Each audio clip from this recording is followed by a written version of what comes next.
Ladies and gentlemen, welcome to Cabal Online. Now,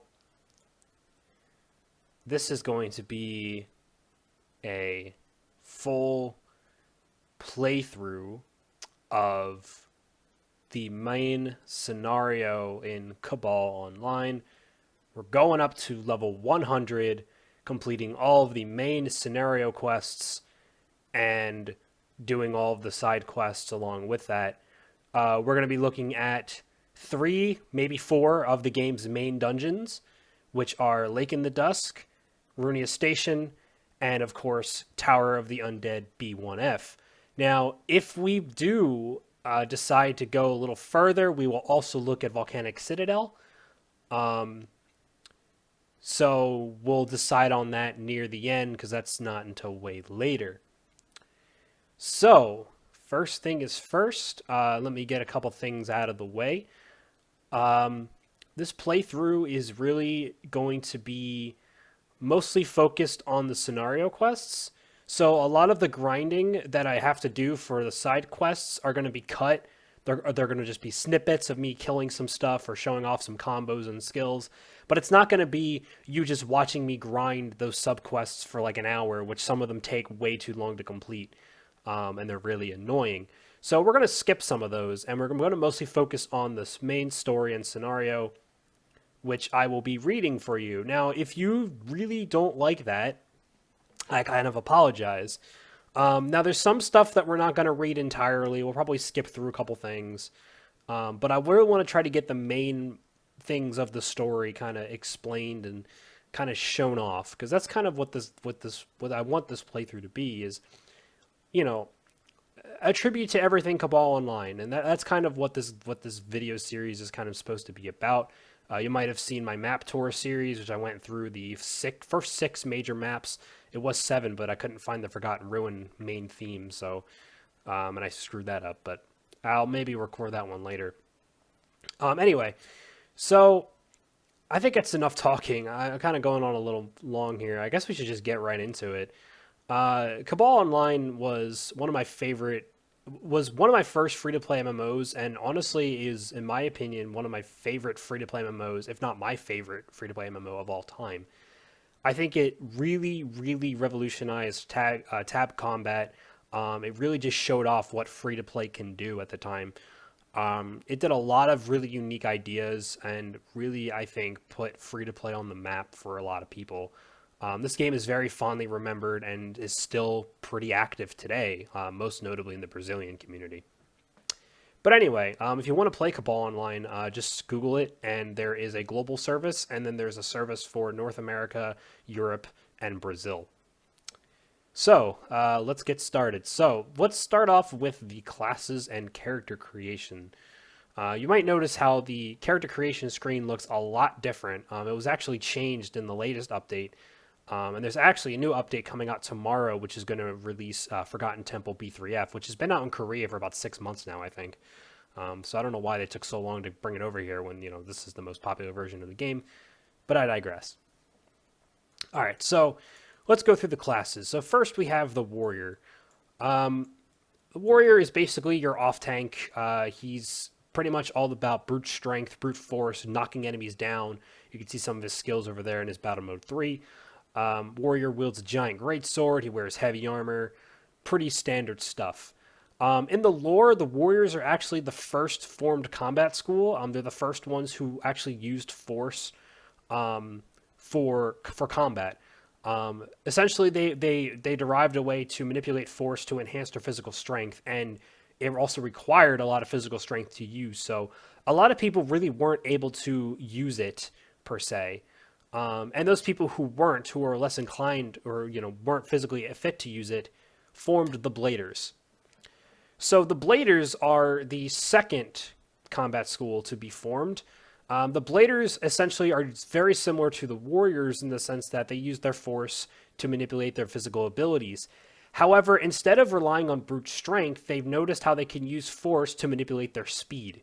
And that's essentially what Bladers do. They focus more on just constant damage and fast attacking attacks. Their Battle Mode 2 and 3 give them these claw weapons, which makes them move incredibly fast. The Bladers, I think, are actually the most popular battle style, although I'm not entirely sure about that. Just based on what I've seen in the story, it seems like most characters or non-playable characters that you meet were trained in Bladers. Now, in Cabal 2, the Blader style is actually not seen in the main continent until later. Or at least not, I'm sorry. Well, I don't even know if it's the main continent, but it's not seen on the continent until later, and it's only seen by, non-playable characters. So the Bladers are a very interesting battle style, and I kind of question, why they got rid of it in Cabal 2. I guess because they realized they had enough DPS classes and they didn't need another one, but, well, yeah, there you go. Third, we have the Wizards. Now, originally, Wizards actually didn't have this Astral Staff. They would originally just control the Force by just their hands, by the orbs in their hands, but Wizards are essentially the ones who figured out the third form of Force. They were derived from the Sage Tower in the Mage Clan, where they essentially wanted to figure out how to use Force, the pure form of Force, as they call it, where essentially they're able to control different elements and all that kind of stuff. And they've actually created the orbs, which allowed them to amplify Force even more than just using a sword. And this allowed them to essentially control all of the different elements and deliver some pretty devastating attacks. Later on down the line, they were able to summon their own astral weapon, the Astral Staff, which is not the first astral weapon, which we'll go through in a little bit. But they actually used to have an older artifact staff, which they used to control Force before the orbs were developed with core technology. And that's the technology they use in Cabal 2, as far as I'm aware. Now, coming as a derivative from the Wizards are the Force Archers. The Force Archers in Cabal essentially act as a Bard class. They're very supportive. They have the most buffs in the game, and they have the strongest heal and all that kind of stuff. What they essentially act as is a Mage class with faster attack speed and different types of attacks. Instead of focusing a lot on like controlling elements with giant nukes, they focus more on attack speed and kind of raw and kind of like just constant attacks with their astral bow. The Force Archers were derived from Wizards who wanted a faster way and different types of attacks to control Force instead of kind of leaving themselves sort of in the open. They wanted to be more agile, and that's kind of where Force Archers came in. The thing about Force Archers is that they were the first ones to develop an astral weapon. They created the crystals, which essentially allowed them to control pure power of Force instead of having them control elements of Force, if that makes any sense. The crystal technology would lead into another style, which we'll talk about next. But they were the first ones to summon an astral weapon, in this case the astral bow, to help them manipulate their Force potential even more. They were also the first individuals to utilize astral firearms. And the Force Gunners, which is a class I'm not going to talk about, but they essentially derived from Force Archers to focus entirely on the astral firearm aspect. And as you can see, they're actually able to construct physical firearms to use all the time instead of only temporarily. Off of the crystal technology came the Force Shielders, who were warriors who wanted to focus more on defensive strength and protecting allies. So the Force Shielder, the warriors noticed the crystal technology that the Force Archers were using, and noticed how they were able to summon their own astral weapon, which essentially was stronger than almost any type of armor. And ultimately, warriors kind of branched off into Force Shielders. Now, obviously, it required some form of intelligence to utilize the crystal in some of their magical attacks, but the Force Shielders became a very valuable asset in parties and in expeditions because they're able to just, take the most hits. They're essentially the tank in Cabal 2, but they still have their own plentiful moves of damage and stuff that they can do as well. As well as CC. They have a lot of CC. Now, the Force Blader, the poster boy of Cabal. The Force Blader is a magical swordsman who is essentially a hybrid. They focus on magical and swordsman attacks simultaneously. Force Bladers came off of people who were essentially really wanting a battle style where they could use both the first and second type of Force. So they wanted to use both Magic Force and Magic Force together. The problem was that for the longest time, individuals who attempted this style were unable to get anything worthwhile out of it. Most notably the fact that their sword skills were just too weak and their magic skills were just too weak. But then they noticed how they can combine them together to create magic sword skills, so skills that used both magic force and sword force simultaneously, to create their own unique battle style. And from there, Force Bladers were born. The Force Bladers were also able to tap into an unexplored area of the Force known as Dark Force, where they can essentially be used to do really bad things to opponents, cursing them, rooting them to the ground, stealing their life energy and their mana energy. It's kind of scary stuff, but the Force Bladers were the ones to first tap into this potential. Force Shielders also were able to tap into this later down the line, with some of their abilities to use Dark Force to manipulate how enemies attack allies and essentially put the damage onto them or to absorb all of the damage. But Force Bladers use a very aggressive form of Dark Force, and they're able to utilize it to create some really devastating attacks and most notably debuffs. The Force Blader is a hybrid swordsman class who specializes in debuffing opponents. And then there's the Gladiator. We don't know much about the Gladiator, other than they're kind of like warriors and bladers put together in a blender. That's about it, really. So for this playthrough, we're going to be playing as Force Bladers because it's my favorite class in any MMORPG ever, and he's also the poster boy, so I figured it's a suitable fit. So customization in Cabal is really nothing special. Nothing has really changed for the base customization. You can pick male and female, and pick a bunch of different starting hairstyles. There's a couple more you can pick in the cash shop and stuff like that if you want, but obviously we're not going to focus too much on that. So we're going to go with, let's see, what kind of hairstyle do we want? I always liked this one, so we're going to go with the emo kind of look here. I always kind of like that one the best. And the black hair is good enough for me. I'm going to name it to DJ Metals. Hopefully it's not taken. I think it is, though. No, it's not. All right, we're ready to rock. So without further ado, let's start this playthrough.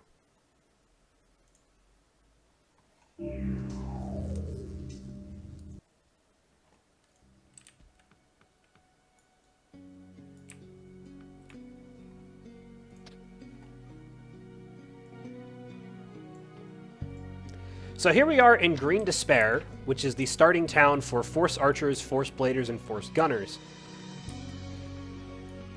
Green Despair is a very jungle, rainforesty type ecosystem, and it is home to expedition teams that like to explore the forests and all that kind of stuff. See some players appearing over here. There's a Force Gunner over there.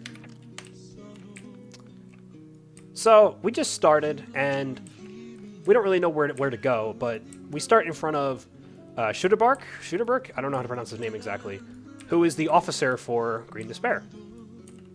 He's going to give us some information about that. So let's look at the UI, just to give a little bit of a kind of an overview. So over here you have our HP, our mana, and our, I think it's energy points. This is going to be used for later. Sorry, it's SP, not energy points. Over here is kind of our summary of attack power and defensive power. I don't need to worry about that too much. And here is our level. Go to our character sheet. You can see our class rank. We don't have a nation yet, and some other stats. And here's our primary stats in Cabal: Strength, Intelligence, and Dex. So every 10 levels, we need to meet the stat requirement in order to get a rank up. So we're going to be doing auto set for the most part. Now, since we're Force Bladers, we actually focus on all three stats together because we're essentially a well-balanced kind of jack-of-all-trades type of class who likes to debuff. Here's an inventory here. You can see it's very similar to Diablo 2. You have like these little squares for inventory, and every item takes up a different number of inventory slots. There's a lot of different equipment in this game. There's amulets, rings, you got helmets, belts, epaulets, which is basically capes, stuff like that. We start with the helmet. Now, we're actually not going to have the helmet show up because, well, maybe we will later, but you can see that guy, you can show his helmet there.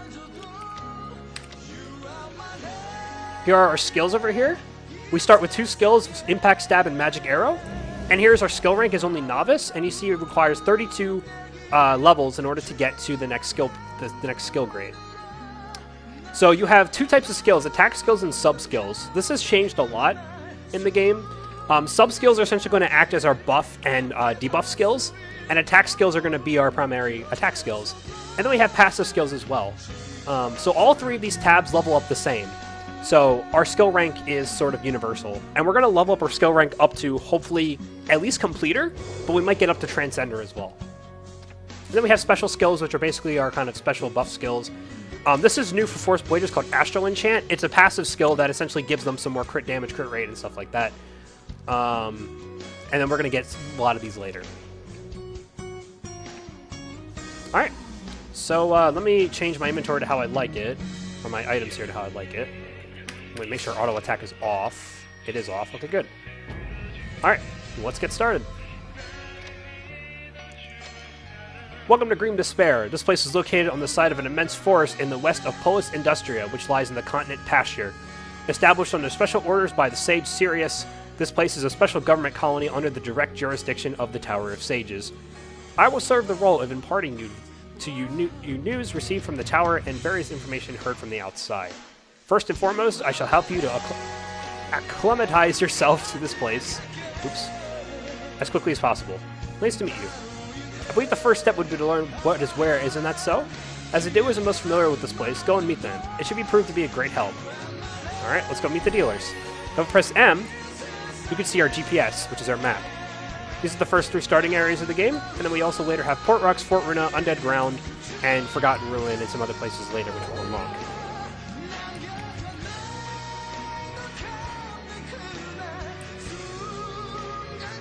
Alright, so let's talk to the weapon dealer first.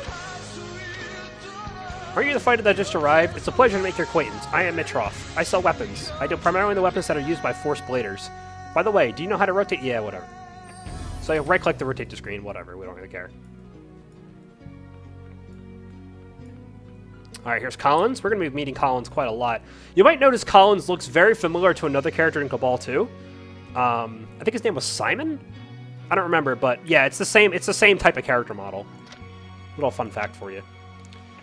Battle attire crafting techniques can on Pasture far surpass any of those in the other continents. It may not look like much different from everyday clothing, but I take it over the metal armor of Midras any day. I deal in battle armor, used by Force Archers, Force Bladers, and Force Gunners. So he's telling us we can open our inventory and get to our helmet. So this is the armor type we're going to be using. It's called battle suits. And battle suits are essentially well balanced in both defense rate and defense. They're primarily used as kind of like jack of all trades type of armor. The other two armor types are martial suits, which are used by bladers and wizards. They don't have a lot of raw defense, and they're mostly about evasion. And then there's armor suits, which don't have a lot of evasion, but have the most raw defense. So battle suits are kind of in the middle. Here's Nodaka. She is the core alchemist for this area. We core alchemists are the most familiar with the core next to those who are associated with the Sage Tower. Have you come for an upgrade? Ah, this is your first visit, you say. I offer magic weapons and accessories such as wings and necklaces, as well as return stones. So return stones allow us to teleport to different areas on the map. Since we're not using premium, the only thing a return stone will do will teleport us back to the town of each map, which we're going to be using quite often. And here's Nadler, a warehouse keeper. Pleasure to meet you. I am Agent Nadler of the Green Despair branch of the Neverath Port Express. So, pretty simple. It's our bank. Now, I have some stuff in here I'm not going to show off because this is an old account. Oh, you can see someone right here. So this is an Astral Bike. This is like an invisible skin for an Astral Bike. And this guy actually has the highest grade of armor you can get called Forcium or Mithril. So it's kind of cool. Kind of more people with Astral Bikes here. That's one of the things that attract a lot of people to this game is the fact that all of the armor sets and the fact you can have hover bikes and hoverboards looked really freaking cool. Alright. Well done. Although we are a special government colony, in truth, our environment is not so great in comparison with other colonies. However, as such, if you carry on with more diligence than others, you shall enjoy good results. So give us some potions. By the way, have you not had a chance to learn a new skill? Have you? If you go to the instructor, you will receive more advice. Your training will begin earnest from that point forward. Alright, get some potions. Alright, so he's telling us here that we need a map code and a warp code. Now, this isn't actually used anymore. Originally, you would have to get the map code and the warp code separately, but now once you unlock the map, you get both. So that's not as important anymore. He's telling us about, on the GPS, you can press this button, and it shows you the appropriate level area. This isn't really useful anymore because you don't really need to grind anymore. So this is kind of pointless because after Fort Runa, you can't use it anymore anyway. Oh, we just leveled up. So every level up, we get 5 stat points. So we're going to just hit auto set here and let it do it by itself. There's another Force Blader wearing what looks like Sigmetal armor. He's level 169. You see kind of what some of the later endgame gear kind of looks like. Here's our instructor, Kaula. Now from her we can actually buy skill books. So this game uses a skill book system. You have to buy the skill points, the skill books from the instructors. And you can see, here's all the skill ranks with all the skills. Ultimately, we're going to try to get to at least Completer, because that gives us our main skill, Assassinate.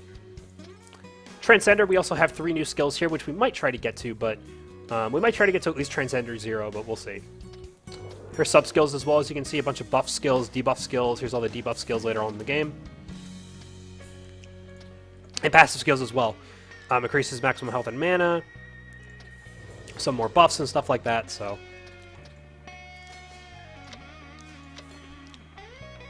Fighters of Nevrath, I welcome you. I am the instructor or teacher who will take charge from this point in your training.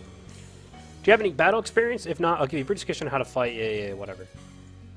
Alright, so then we have to go kill 2 mantises. That's a cool little pike over there. Now, a lot of the running back and forth that I'm going to do is going to be kind of cut out. But we will do some over here. So, over here are the training dummies. And this is actually how you skill grind in Cabal Online.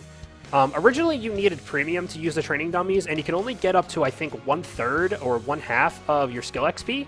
But now you can use it up to 99.99%, so you can skill farm as much as you want. Makes skilling a lot easier in this game, as it used to be. The old skilling system was just really, really horrendous. Alright, so here's the mantises over here. Now, one thing we need to do really quick is equip our basic attack, which is actually an important part of this game. And we're also going to level up Impact Stab here. So like I said, we have 2 skills. We have Impact Stab and Magic Arrow. And we also have our basic attack as well. Our spacebar to loot. Fairly straightforward. So our basic attack doesn't do a lot of damage right now, but later on it will actually do a lot more damage, because the weapon we start with is pretty nub. You can see these training gear is pretty bad. Alright, so it's back to Kaula. Kalua? I don't know how to pronounce her name. Let's call her the instructor.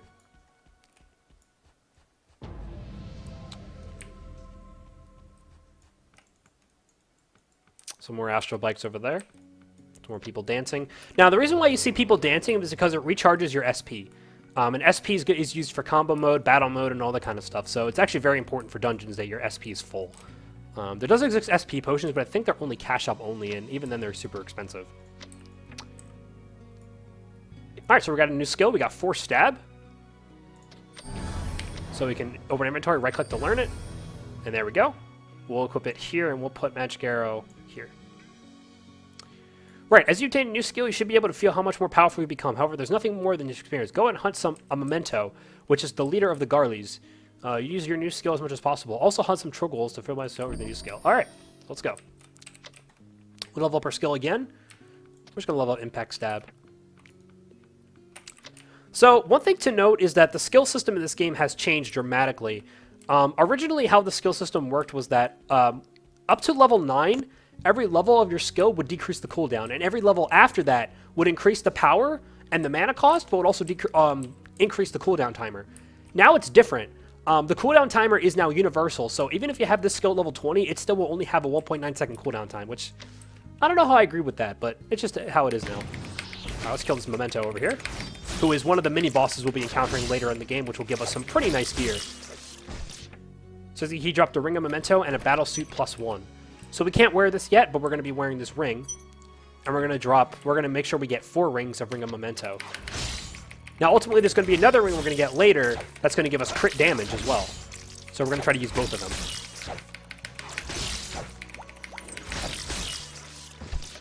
There we go. Some more here. Now, one thing to note is that this is a potion spamming game. A lot of people like to compare this gameplay to Diablo or something, because it's very potion spammy. It's very action oriented for a tap target game, and I can see where they're coming from with that. Oh, we got our orb too. That's more damage than the training orb, so we'll use that. And the last ring of memento. I don't think he drops an amulet, so we don't have to worry about that. Alright, now we're gonna go kill some Troglols. Which you might recognize the Troglols if you played Cabal 2. They are also in that game as well. Oops. Let's kill these guys here. So this first video is pretty much just going to be the training. After that, I'm going to cut it off, and we'll go to part 2, which is going to be kind of a prologue of the game. Or not, maybe it's not really the prologue. It's like the prologue before the prologue, rather. If that makes any sense. Because you can see in blue text there is when we crit. So we have a pretty high crit chance now. 44% because of the rings, so that's always nice. Yeah, our basic attack still does no damage. We just gotta use our skills. Oh, we leveled up again. Let's do auto set again. And we're done. So let's use the return stone and go back. You see one of the later armor sets for battle sets for Force Blader. Kind of a weird hair look for Force Bladers, though. I never imagined Force Bladers looking very rugged, but all right. Thank you very much.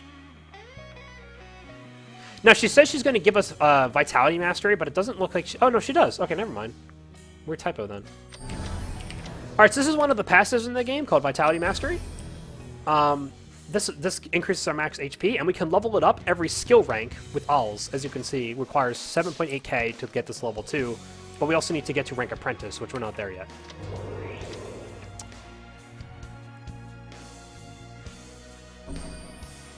Alright, so now she wants us to check out the Warp Center and go to Bloody Ice. Now, if we had Premium, as you can see, the game wants us to teleport here, but we can't, because we need Premium. Now, if this was a new account, I would have actually had Premium, but since this is not a new account, we're going to go to the Warp Zone instead.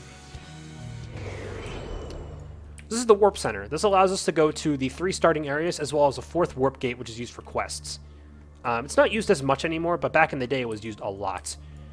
So first things first, we have to go to Bloody Ice.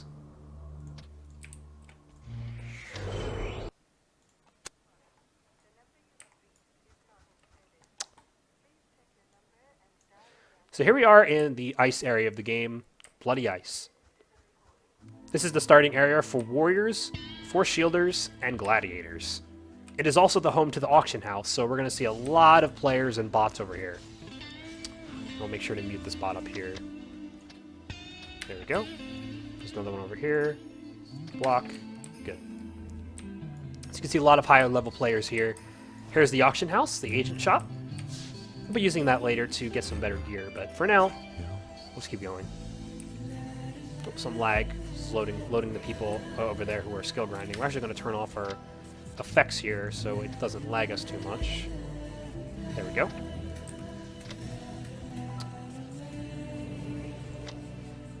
What, Kello sent you here? I got to give an award for coming all the way down here for training. I have a little mission for you. Are you interested? Then go get some rest. I'll put together some useful information for you in the meantime. Alright, so we got some more return stones. Great. Mission would be hunt a rabbit horn. Alright, no problem. Oh man, super hard challenge. Hunt some rabbits, right? Here they are, little rabbits.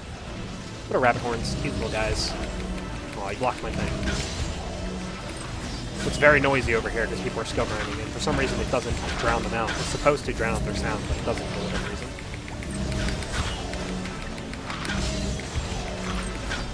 I don't know what this guy's doing. He's just buffing himself, I guess. Actually, I'm wondering if spamming buffs maybe gets you skill XP. I never actually tried. Whatever. So your MP potions are used automatically, and your HP potions are not, so you have to be careful about that. You always have to watch out for your HP in this game. God damn it. Come on. There we go. Got armor gloves +2, which we can't use, so we're not going to bother with that. We're going to sell it.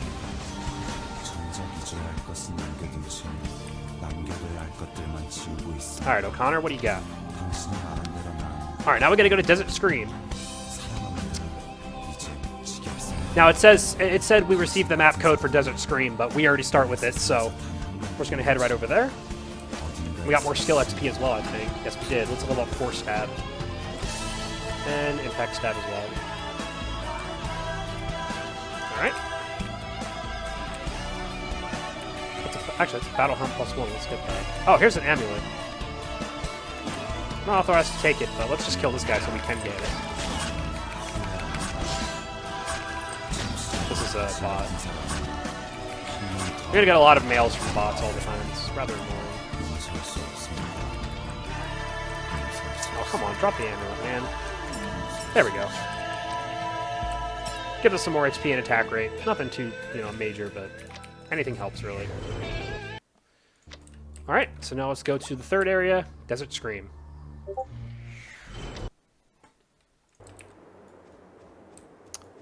And here we are. This is the home for bladers and wizards, and we're also going to be coming here quite a lot later on in the story. And let's talk to the instructor, Getty. So you're the fighter whom O'Connor mentioned. You completed the mission in Bloody Ice. This place is called Desert Scream. Only the strong can survive here. If you share the goal to become a strong fighter, you should be able to manage tasks of this nature. You're gonna hunt a giant beetle. Alright, let's go.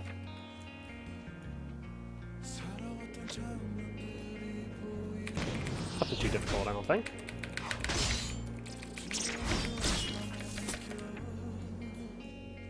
Just killing some beetles. Watch out for that guy. He's one of the mini-bosses. The one thing I really like about Force Blader at the start is you can aggro a bunch of guys like this. And I'll show you how the mobbing in this game works. So, my two skills here, they both have penetration. So they both have a, as you can see right there, I can, nice, we got Katana +3.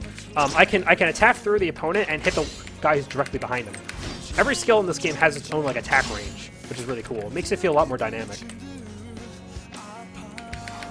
Later on, some of our skills allow us to fly around and attack a whole bunch of enemies at once. It's really awesome.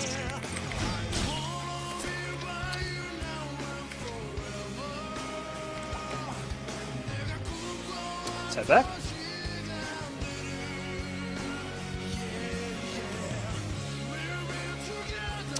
Alright, we completed a mission, sir. Well done. With this, you now have completed the training courses in both Bloody Ice and Desert Scream. Excellent. I shall write a certificate confirming your completion of training. More return stones. And we leveled up again. So let's do auto set. Good.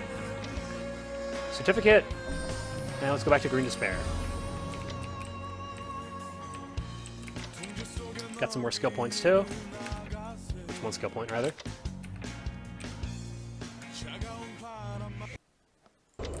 Alright. And back to our instructor.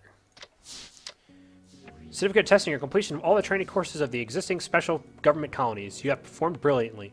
I don't recall seeing any trainee reach completion so quickly.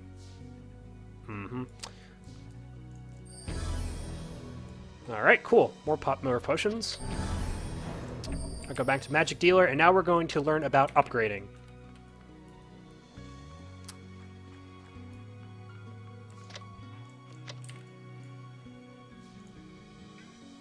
So we have Upgrade Cores and Force Cores. Upgrade Cores allow you to upgrade your items up to +20. It used to only be +10. And Force Cores allow us, we'll learn that later, allow us to fill slots of our gear with special attributes, which is pretty cool.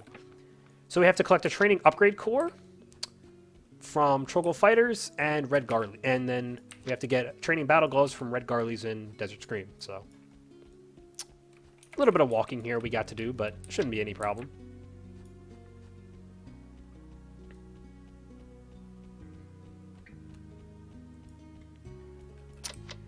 Alright. Oh, here's the quick cash shop. I'm not going to really go into much detail on that.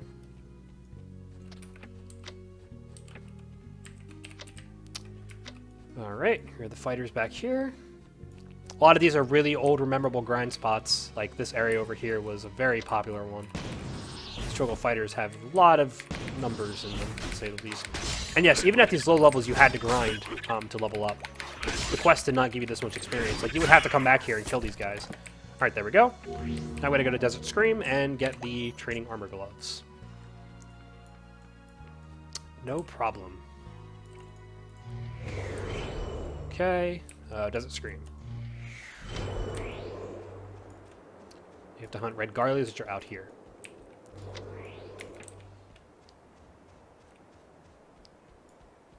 Here they are.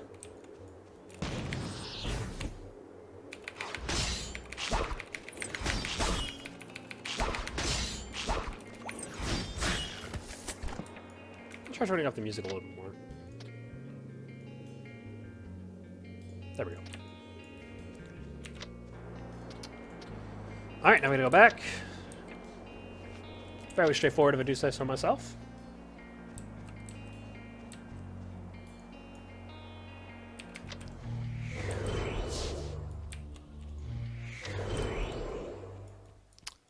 Alright. Well, stuck there, but we're okay. There actually used to be like a device here, but they removed it and added this little pool with fish, which I've always found amusing. I like this one a lot more. This little hangout area people like to use. Alright. As you may notice, you have to use items called upgrade cores in order to upgrade your items. Got it? But that's not all. You can add item attributes using the force core. So we got upgrade core low, which we can use to upgrade up to Shadow Steel. Alright, now let's use about force cores. So now, we're actually going to save on points here. I don't really want to get impact stat up any higher. So now we're going to go to... oh, I have to go score lugs, I'm sorry. I thought she said Trocal Fighters. Actually, she did say Trocal Fighters. It was a typo. Now we have to get a training force core, which allows us to add attributes to our item if it has a slot for it. Another very important part of this game. So the main stats that you build in this game is crit rate and crit damage, mostly crit damage, because you can get crit rate from a lot of accessories. And a stat called Skill Amp, which essentially allows you, which essentially amplifies the attack of your skills, which does a lot. Just raw crit damage and crit rate doesn't really help a whole lot if you don't have that raw damage. And Skill Amp is a major stat, so you want to kind of have a good variety. A good mixture of both crit damage, crit rate, and skill amp. As you can see, you have sword skill amp here. Crit rate, crit damage, accuracy, penetration, attack rate. Here's some more detailed stats if you're a stat junkie and you want to look at this. This game does have a lot of stats in it, which is always nice. It's a very in-depth game.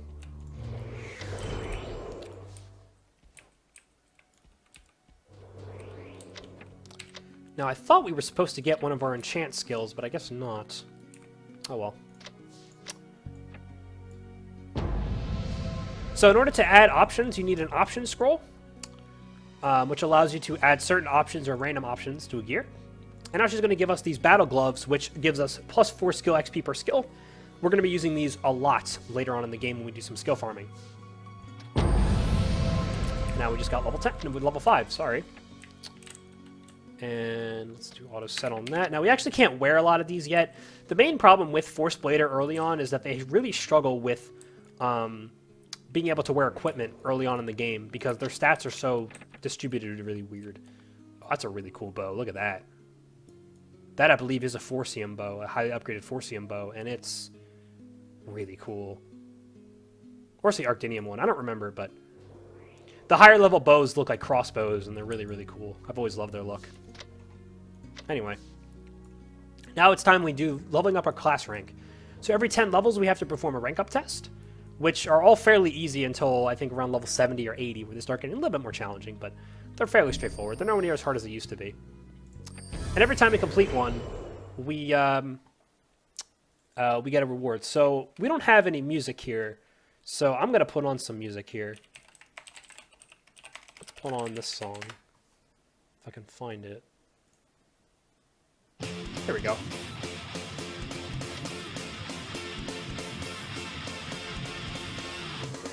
There it says every 10 levels we get a rank up test, yada yada yada. Make sure we have rank up stat requirements, and let's kill the monsters. So we got a bunch of mantises here. Take them out. So every 10 levels we have to do this. It allows us to get new abilities, most notably combo, battle mode, and using them in conjunction with each other. Unfortunately, we don't get combo mode till level 30, so it's going to be kind of a slow game until then. But once we hit level 30, the game's going to speed up tremendously. Now we have to kill this Green Memento here. Ooh, blocking the attacks here.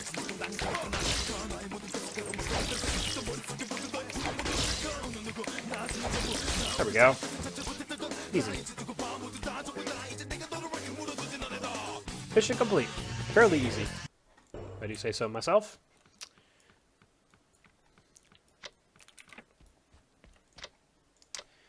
Have you completed the promotion test? You've done very well. If you reach level 10 and become qualified for promotion, namely if you achieve, you get rank up stat requirement, go and see an officer.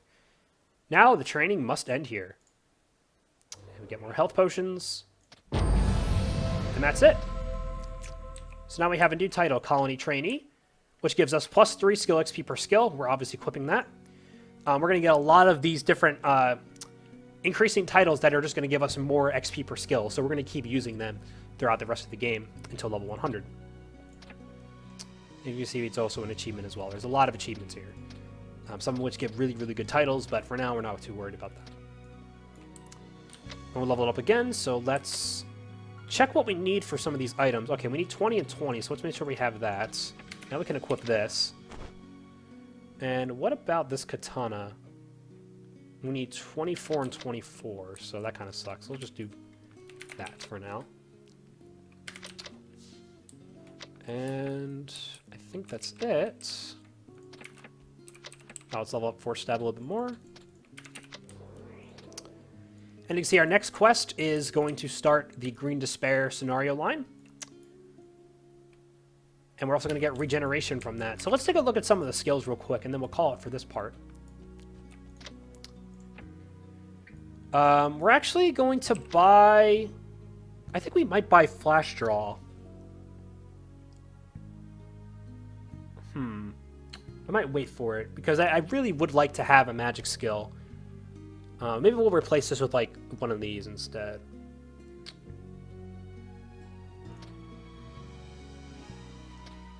I think we'll get these later. I'm trying to remember, like, what exactly is useful.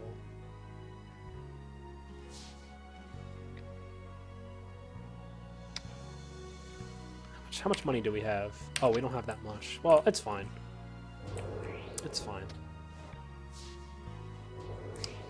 Fate Step we don't need to get right now. We can get that a little later.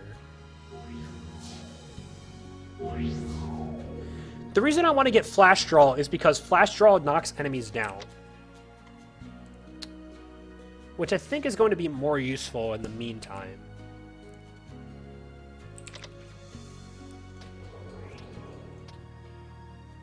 But for now, let's keep what we have. And I think the next magic skills... Actually, no, they don't. Which ones give them... Oh, okay, it's the third rank. Okay. Well, let's not worry about it right now. Let's just keep what we have for now, and we'll worry about it later. Alright, with that said, I think that's going to be part 1. We just completed the training, did a little introduction to all the classes and everything like that. So part 2, we're going to start the prologue, and we're going to... or the prologue before the prologue. And we'll see how far we get. Maybe level 15 or 20 or so. Maybe, I don't know. We'll see. So yeah, thanks for watching, everyone, and stay tuned for part 2.